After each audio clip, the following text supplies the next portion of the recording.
ఛానల్కు స్వాగతం. ఈరోజు మనం ఢిల్లీపై పొగబోతాం.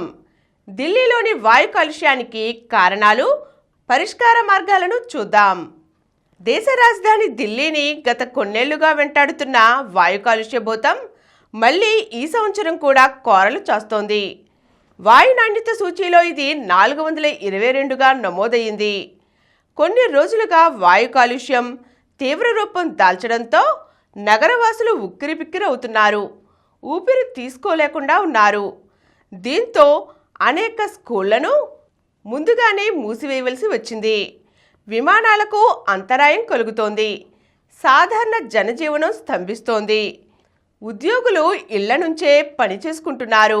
ఢిల్లీలో వాయు కాలుష్య తీవ్రతను దృష్టిలో ఉంచుకుని 50% ప్రభుత్వ ఉద్యోగులకు ఇంటి నుంచి పనిచేసే వెసులుబాటును ప్రభుత్వం కల్పించింది. అయితే పౌర సేవలకు ఎటువంటి అంతరాయం కలగకుండా ఆరోగ్య, పారిశుద్ధ్య, ప్రజా రవాణా, అగ్నిమాపక, న్యాయ, విద్యుత్, నీటి సరఫరా, అత్యవసర ప్రతిస్పందన విభాగాలు పూర్తి సామర్థ్యంలో పనిచేసేలా చూస్తున్నారు. అయితే ప్రైవేటు సంస్థలు తమ ఉద్యోగులకు వర్క్ ఫ్రం హోం వెసులుబాటు కల్పించాలని, పని వేళలను ఉదయం 10:30 గంటల నుండి 11 గంటల మధ్య ప్రారంభించాలని పర్యావరణ శాఖ మంత్రి గోపాల్ రాయ్ ఎక్స్ వేదికగా సూచించారు. ఎందుకిలా జరుగుతోంది?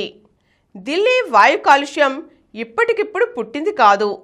దశాబ్దాలుగా పెరుగుతూ వస్తోంది. మొదటి నుంచి సరైన చర్యలు లేకపోవడంతో అది ముప్పుగా పరిణమించింది. అధ్యయనాల ప్రకారం 30% నుంచి 50% కాలుష్యం ఢిల్లీ నగరంలో పుట్టేదే.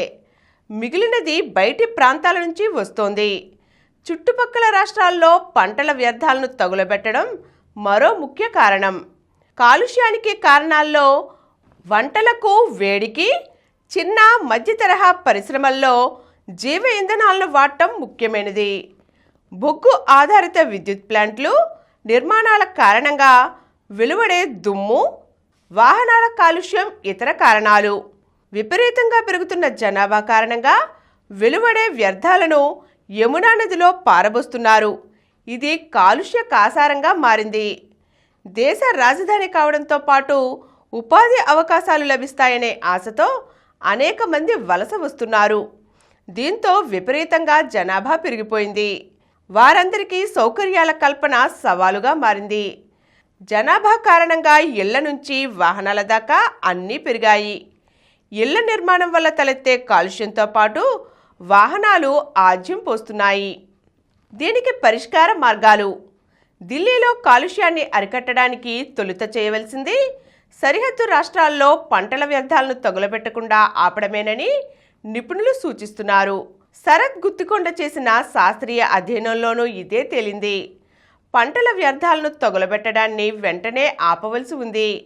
అయితే ఇదొక్కటే పూర్తి పరిష్కారం కాదు. ఇళ్లలో కట్టెలను మండించడాన్ని నియంత్రించాలి. వాటి స్థానంలో గ్యాస్ను వాడేలా ప్రజల్లో చైతన్యం కల్పించాలి. చలి నుంచి రక్షణకు, వంటలకు పిడకల వాడకాన్ని నియంత్రించాలి.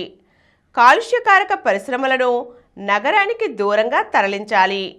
బొగ్గు ఆధారిత విద్యుత్ ప్లాంట్లకు ప్రత్యామ్నాయాలు చూడాలి. నిర్మాణాలు, రోడ్ల వల్ల వచ్చే దుమ్ము, ధూళిని నియంత్రించాలి. వాహనాల వినియోగంలోనూ ప్రత్యామ్నాయ చర్యలు చేపట్టాలి.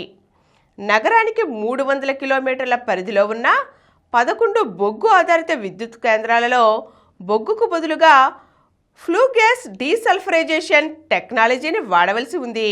ఇది 67% సల్ఫర్ డయాక్సైడ్ ప్రభావాన్ని తగ్గిస్తుంది. 2022-23లో ఈ విద్యుత్ ప్లాంట్లు 281 కిలోటన్నుల NO2ను విడుదల చేశాయి. టెక్నాలజీ వాడకంపై ప్రభుత్వం గడువులు పొడిగిస్తూ వస్తోంది.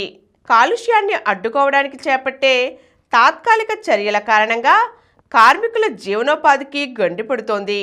దీనికి శాశ్వత పరిష్కారం కావాలి. ఇక మొక్కలు కాలుష్యాన్ని తగ్గించి కార్బన్ డయాక్సైడ్ పీల్చుకుంటాయి.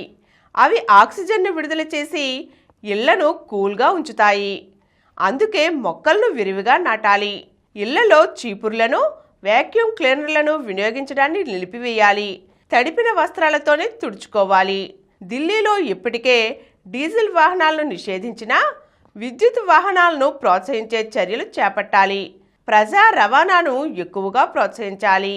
ఢిల్లీకి రోజు బయట నుంచి 11 లక్షల వాహనాలు రాకపోకలు సాగిస్తుంటాయి. వీటి వల్ల కాలుష్యం పెరుగుతోంది.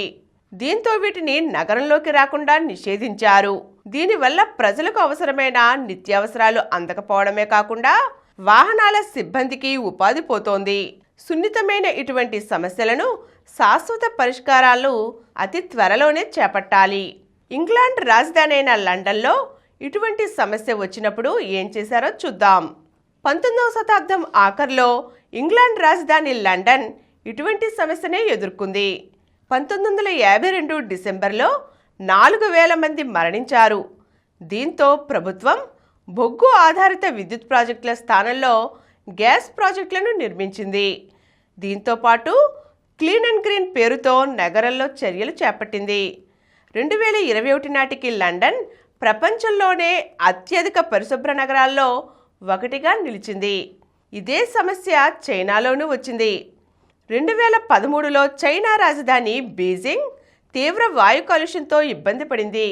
దీంతో $100 బిలియన్ అమెరికన్ డాలర్లతో చర్యలు చేపట్టింది.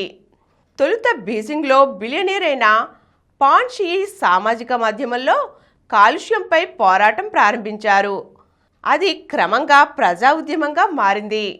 కాలుష్యం ప్రమాదాన్ని గుర్తించిన ప్రభుత్వం 100 పరిశ్రమలను మూసివేసింది. 2 కోట్ల పాత వాహనాలను తుక్కుగా మార్చేసింది. 2 లక్షల బాయిలర్లను అప్గ్రేడ్ చేసింది. బొగ్గు ఆధారిత విద్యుత్ కేంద్రాలను గ్యాస్కు మార్చింది.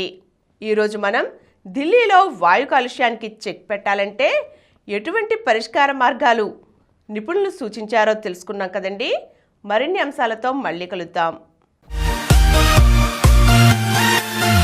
ఈ కార్యక్రమం మీకు ఎంతో నచ్చింది కదా.